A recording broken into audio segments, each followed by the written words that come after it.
मेरा नाम डॉक्टर अबरार सती है और मैं असिस्टेंट प्रोफेसर हूँ पीडियाट्रिक्स डिपार्टमेंट में, Rawal institute of health sciences, Islamabad. Sir, आपकी स्पेशलिटी क्या है? मेरी जो स्पेशलिटी है वो है पीडियाट्रिक्स, यानी कि बच्चों का डिपार्टमेंट, जिसमें बच्चों के सारे मसाइल ही आ जाते हैं।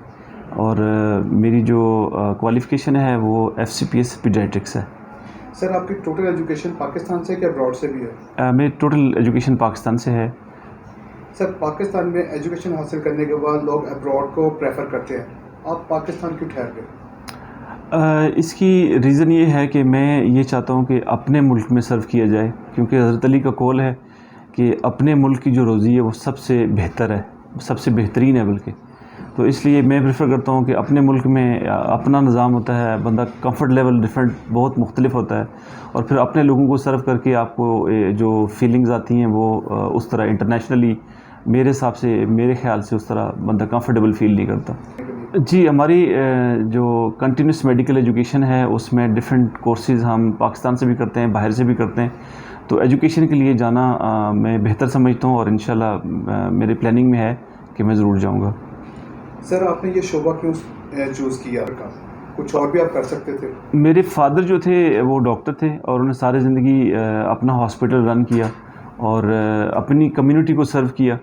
तो मैं उनसे काफ़ी ज़्यादा इम्प्रेस था और मैं ये चाहता था कि मैं भी डॉक्टर बनूं, और अल्हम्दुलिल्लाह मैं डॉक्टर हूं। और उनका भी बड़ा नाम था बच्चों में, और मैं भी उस नाम को हासिल करने के लिए कोशिश भी कर रहा हूं। और बच्चों के हवाले से मेरा ज़ाती इंटरेस्ट है कि उनके लिए काम करना मुझे बहुत अच्छा लगता है। सर, आपके मेंटोर आपके वालिद साहब थे जी। उनको देखते हुए आपने डॉक्टरेट की जो लाइन है वो सिलेक्ट की। जी। तो उसमें स्पेशलिस्ट वो भी चाइल्ड थे, आप भी स्पेशलिस्ट चाइल्ड आए। जी।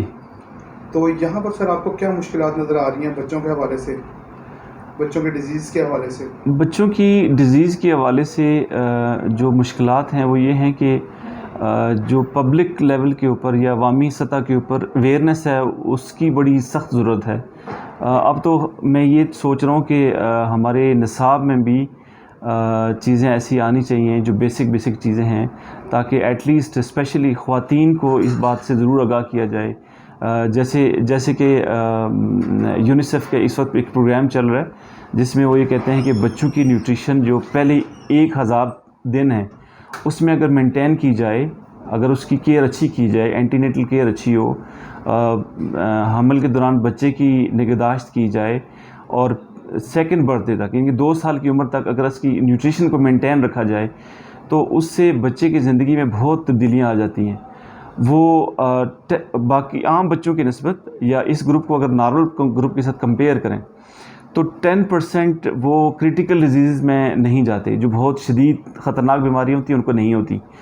और स्कूल के ग्रेड्स 4.6% बेहतर आते हैं ऐसे बच्चों के जिनको इस प्रोग्राम के तहत हैंडल किया गया, और वो लाइफ लॉन्ग हेल्दियर रहते हैं एज़ कम्पेयर टू वो बच्चे जिनकी एंटीनेटल केयर या पहले 1000 जो दिन हैं उसमें उसकी ग़िज़ाई जो है वो किल्लत हो या मैल न्यूट्रिशन हो।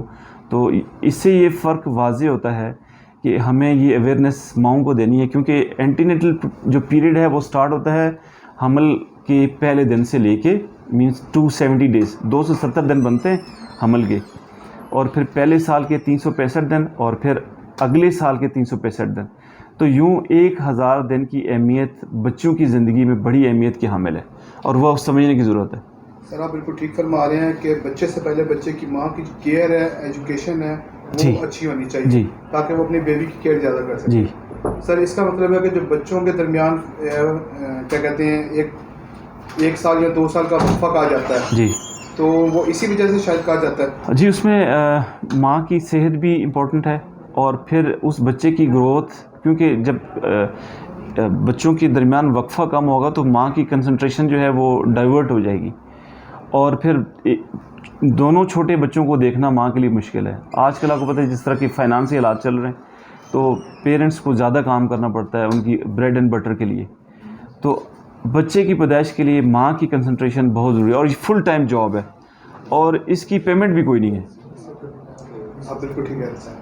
अच्छा सर, यहाँ पर जब आप रूटीन में बच्चों को चेक कर रहे हैं आजकल, तो उसमें कॉमन आप डिजीज़ क्या देख रहे हैं?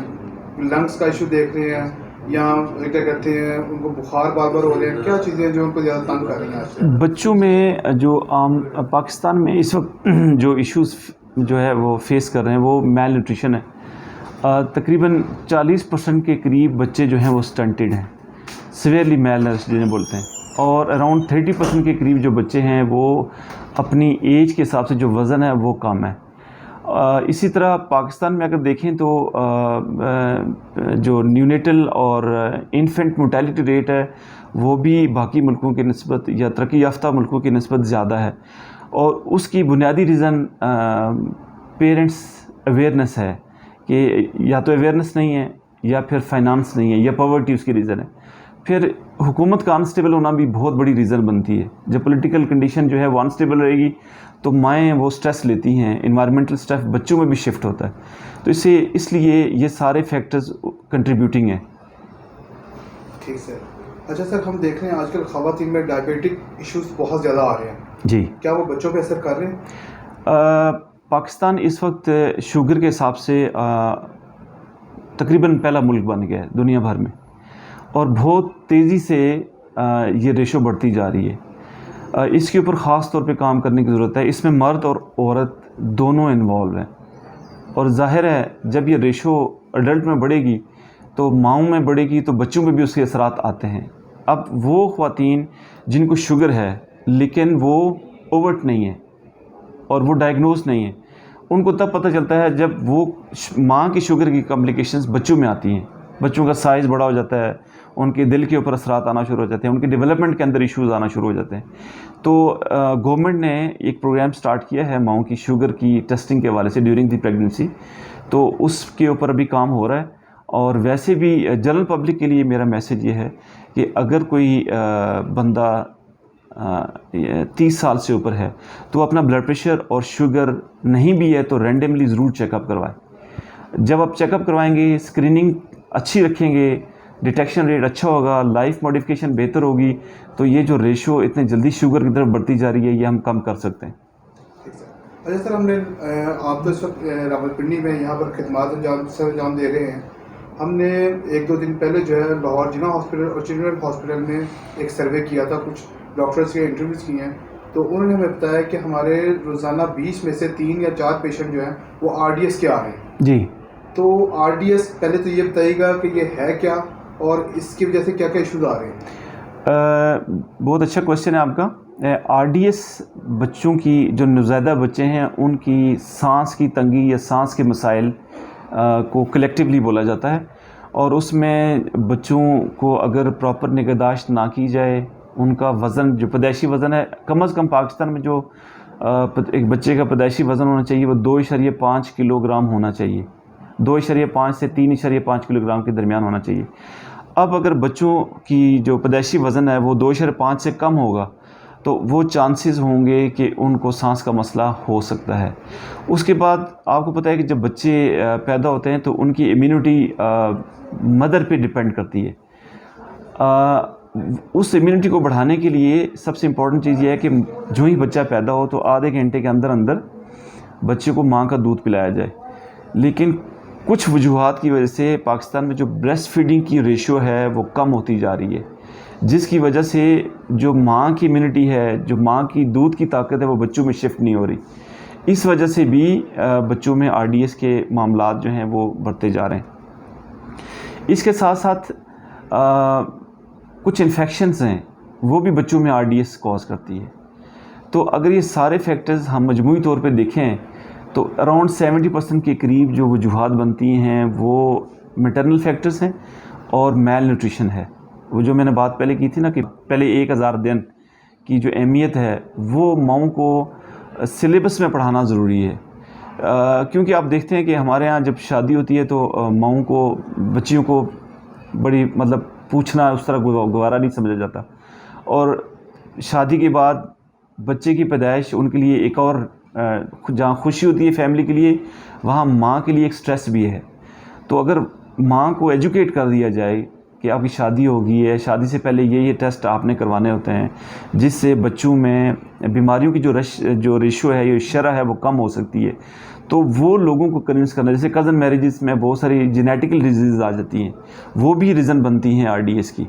फिर खून की कमी, फिर वज़न की कमी, फिर माँ की बीमारी, जैसे आपने डायबिटीज़ की बात की है, तो अगर माँ को डायबिटीज़ होगी तो इससे भी आरडीएस और इस तरह के इश्यूज़ ज़्यादा होंगे। तो मैं ये चाह रहा हूँ कि इस वक्त हमें यूनिवर्सिटी लेवल के ऊपर, कॉलेज लेवल के ऊपर, बच्चों की निगहदाश्त के ऊपर या पहले 1000 दिन के ऊपर थोड़ा सा इंट्रोडक्टरी लेक्चर स्पेशली ख़वातीन को दे देना चाहिए, ताकि उन्हें ये ना पूछना पड़े कि अब मेरा बच्चा पैदा हो गया तो दूध कौन सा देना है। They should know it before hand कि अब मेरा बच्चा पैदा हो गया है, मैंने आधे घंटे के अंदर दूध पिलाना है, और इसकी अहमियत बड़ी इंपॉर्टेंट है। अगर ये आधे घंटे के अंदर माएँ बच्चों को दूध नहीं पिलाती तो फिर वो तीसरे चौथे दिन जाके पिलाएंगी, तो जो फीडिंग लैक्टेशन का जो प्रोसेस है वो सारा डिस्टर्ब हो जाएगा। अच्छा सर, मेरा ये सवाल है कि आज से 20 साल पहले या 25 साल पहले हम जाएं तो बच्चे जो हैं या माएँ जो हैं वो मदर फीड बच्चों को ज़्यादा मैक्सिमम 90-95% कराती थी। रेयर केसेस होते थे कि बच्चों को पाउडर दूध पे जाना पड़ता था। आजकल बच्चों को डे फर्स्ट से पाउडर दूध पे लगाया जाता है, और फिर उसमें भी ये इशूज़ हैं कि वो क्या ठीक भी है, उसमें मिनरल्स पूरे हैं, उसमें विटामिन पूरे हैं जो बच्चों को चाहिए, जो एक माँ दे सकती है, क्या वो पाउडर रस्त को पूरा कर सकता है। और दूसरा ये पूछना है कि क्या वो पाउडर वाला जो दूध है क्या वो ठीक भी होता है कि नहीं, क्योंकि यहाँ पर पाकिस्तान में फेक बहुत ज़्यादा चीज़ें चल रही हैं, 1 नंबर 2 नंबर, और वो किसी चीज़ पे ध्यान नहीं देते। उनके लिए बच्चा मर जाए या जीना हो, उन्हें पैसा चाहिए, उसके लिए वो 2 नंबर दूध भी सेल कर रहे हैं। तो इस बारे में सर आप क्या कहें?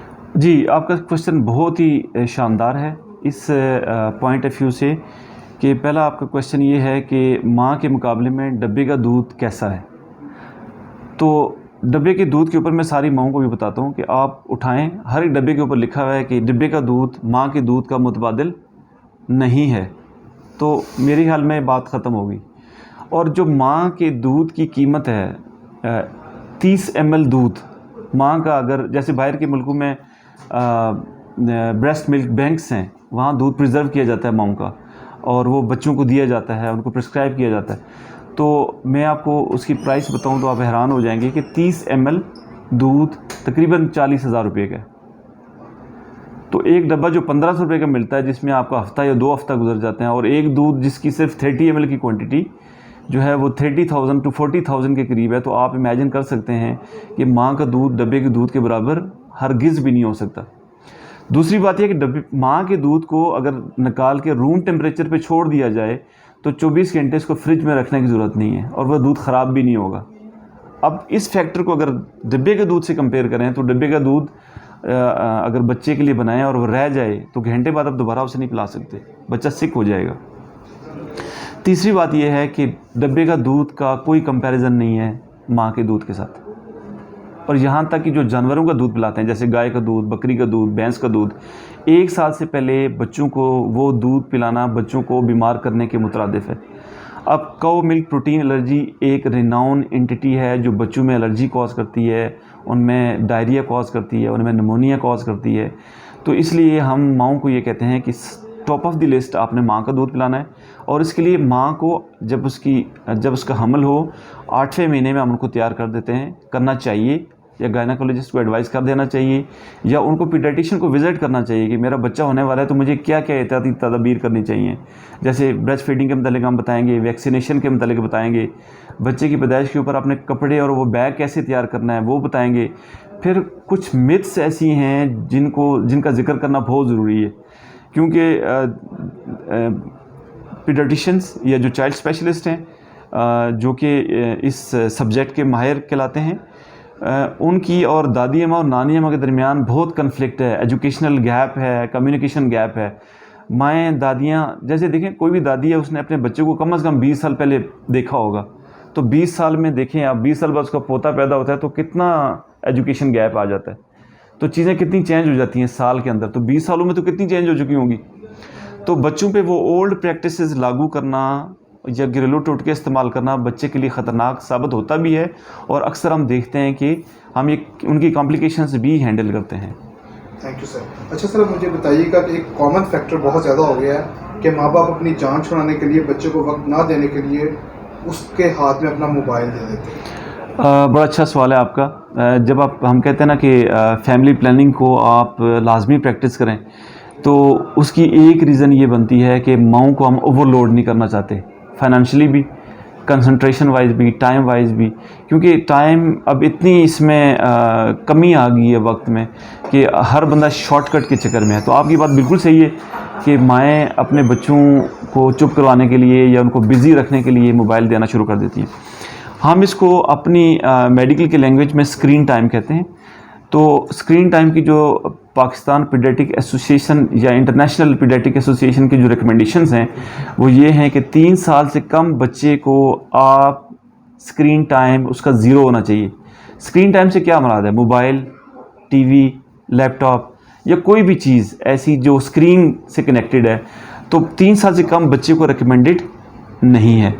क्योंकि अब डिजिटल दौर का टाइम है, तो बच्चों को स्क्रीन से दूर भी नहीं किया जा सकता।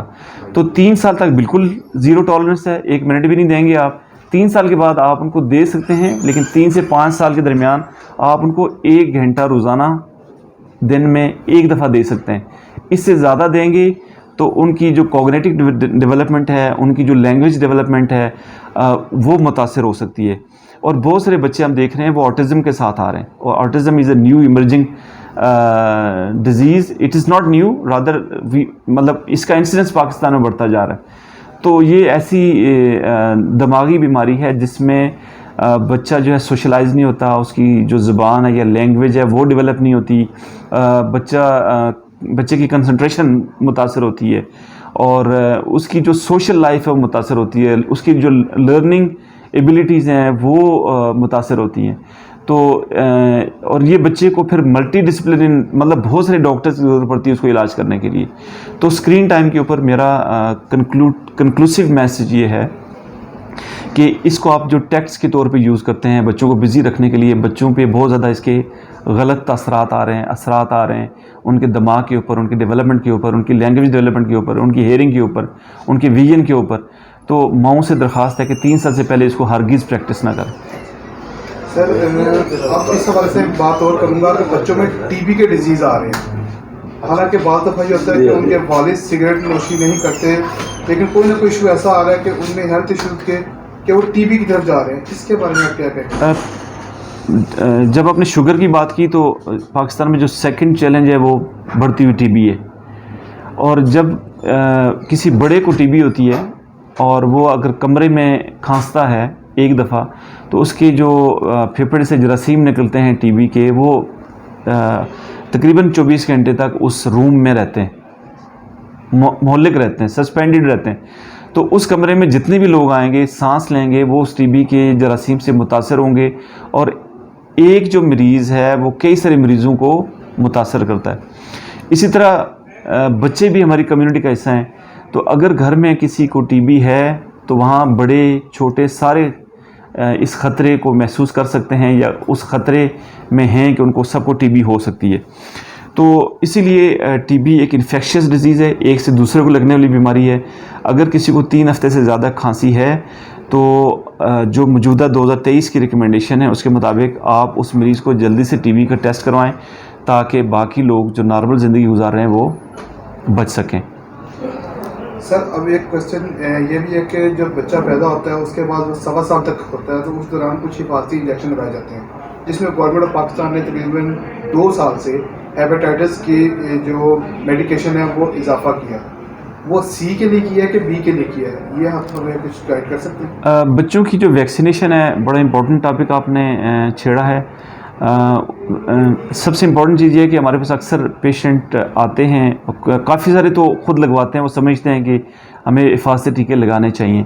और बच्चों हिफाजती टीके का मतलब क्या है? मतलब ये है कि वो टीके जो बच्चों को बीमार होने से रोकेंगे। तो मतलब क्या हुआ हिफाजती टीके? तो कुछ पेरेंट्स परेशान हो जाते हैं कि इसके साथ बुखार और इस तरह के मसले हो जाते हैं, तो ये नहीं लगवाने चाहिए। तो आपको डरना नहीं चाहिए, अपने बच्चों के डॉक्टर से ज़रूर मशवरा करना चाहिए अगर कोई छोटा मोटा मसला हो जाता है। अब आपका क्वेश्चन है कि इसमें हेपेटाइटिस का इंजेक्शन मौजूद है कि नहीं। तो वैक्सीनेशन में हेपेटाइटिस बी का इंजेक्शन मौजूद है, और सी की वैक्सीन अभी तक मार्केट में नहीं आई।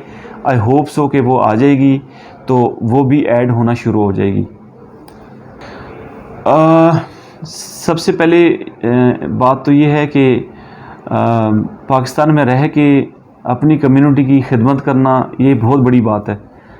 उसके बाद जब हमारे पास बच्चे आते हैं तो इंडिविजुअल केसेस में हम उनको हेल्थ एजुकेशन ज़रूर देते हैं। इसके अलावा हम बहुत सारे वीडियोज़ और सोशल मीडिया के ऊपर हम इस तरह की वीडियोज़ छोटे छोटे रिकॉर्ड करके डालते रहते हैं ताकि पेरेंट्स की जो है वो एजुकेशन होती रहे, वो घर बैठे उनको सुने और अपने ख़ानदान की देखभाल कर सकें। इसके अलावा इंडिविजुअल लेवल के ऊपर इनफरादी तौर पे जब कोई माएँ हमारे पास आती हैं तो हम उनको जितने भी इश्यूज़ हमने बताए हैं उसके मतलब अगर कोई ऐसी काउंसलिंग की ज़रूरत है तो हम उनको ज़रूर करते हैं। सर काउंसलिंग के अलावा यानी कि जैसे यहाँ पर पावर्टी पाकिस्तान में बहुत ज़्यादा हो गई, महंगाई बहुत ज़्यादा हो गई है, तो ज़्यादातर मरीज़ अब ऐसे सफ़ेद पोस्ट लोग हो गए हैं जो आपको पे नहीं कर सकते, बाहर पे नहीं कर सकते, तो क्या आप उनके लिए भी कोई टाइम निकालते हैं अपने ऑफिशियल टाइम के अलावा? जी, मैं कैंप्स लगाता हूँ महीने में 2 महीने में एक दफ़ा। डिफरेंट हमारी ग्रुप्स हैं मेडिकल के, उनमें हम दूर दराज के इलाके में जाते हैं और मेडिकल कैंप्स का इनेकाद करते हैं। और इस तरह वो लोग जो इस तरह फ़ीस पे नहीं कर सकते या डॉक्टर्स को नहीं देख सकते, उनके लिए भी हम इस तरह का प्रोग्राम जो है वो साथ साथ चलाते हैं। अच्छा सर, लास्ट क्वेश्चन ये है कि हमें पता चला, कुछ लोगों से हमारी बातचीत हुई आपके हॉस्पिटल में, कि कोरोना के दौरान आपने मैक्सिमम अपने इस स्टेशन यानी कि हॉस्पिटल को टाइम दिया, नहीं तो लोग ज़्यादातर डॉक्टर जो है ना वो घर बैठ गए थे कि कहीं इस बीमारी से हम ना बीमार होकर हमें कोई इशू ना हो जाए, लेकिन आपने यहाँ पर काफ़ी टाइम दिया। इस बारे में आप क्या फरमाएंगे? बिल्कुल, बड़ा अच्छा सवाल है। अपनी तारीफ़ करना मुझे कोई ज़्यादा इतना अच्छा नहीं लगता, लेकिन क्योंकि एक फैक्चुअल चीज़ है बताना ज़रूरी है। कोविड के दौरान मुझे ख़ुद 3 दफ़ा मैं कोविड की एपिसोड से गुज़रा हूँ और शुक्र अल्हम्दुलिल्लाह वैक्सीन आ गई थी और वैक्सीन हमने लगवाई तो उससे हमारी काफ़ी बचत रही और उससे जो इंसिडेंट्स है कोरोना का वो भी यकदम फॉल किया, डाउनवर्ड की तरफ उसने मूव किया। तो मैं सिर्फ ये बताना चाह रहा हूँ कि एक ऐसा वक्त हमें ये पता था कि कोविड आ गया है और हम क्योंकि डॉक्टर हैं फ्रंट फुट पे खेल रहे हैं और हम घर बैठेंगे तो मौत तो घर बैठे भी आ जाएगी और हॉस्पिटल में भी हमारे बहुत सारे कोलीग्स हैं जिन्होंने अपनी जान का नजराना इसमें पेश किए। तो इसलिए हमने घर बैठना बेहतर नहीं समझा और हमने इस हॉस्पिटल में पेशेंट्स को एडमिट भी किया, उनको ट्रीट भी किया और ख़ुद भी कोरोना को फेस किया। थैंक यू सर, बहुत बहुत शुक्रिया आपके टाइम देने का। माशाल्लाह हम अब माओं को और कुछ फैमिलीज़ को अवेयर कर सकते हैं आपकी बातों से। थैंक यू सर, बहुत बहुत शुक्रिया। आप लोगों ने वक्त निकाला और हमारे तसरात या जो भी हमारा एक्सपीरियंस है वो लोगों तक पहुंचाने में हमारी आप मदद कर रहे हैं। अल्लाह पाक आपको इसका जज़ा दे।